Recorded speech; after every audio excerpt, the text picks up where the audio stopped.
Pemirsa, mesin capit boneka sedang ramai di kawasan Kabupaten Muara Enim menjadi permainan yang menghibur anak-anak. Tidak hanya anak-anak, sebagian orang dewasa pun ikut menikmati permainan tersebut.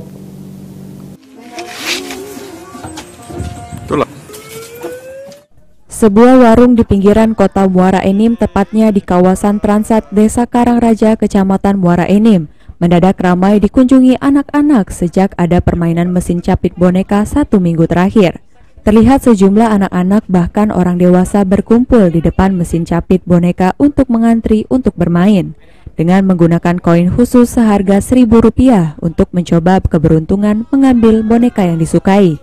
Menurut Hestianti Ayu, sejak adanya mesin capit boneka di daerahnya bisa menghibur anak-anak bahkan orang dewasa.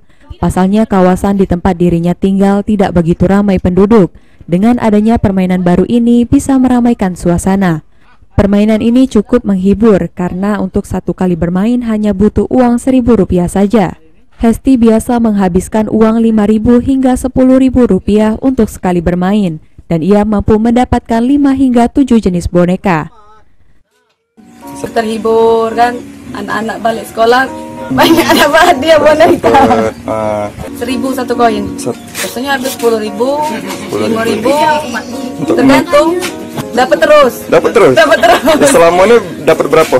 Kadang dapat 7, dapat 5. Jangankan anak-anak, aku juga bapak-bapak galaknya.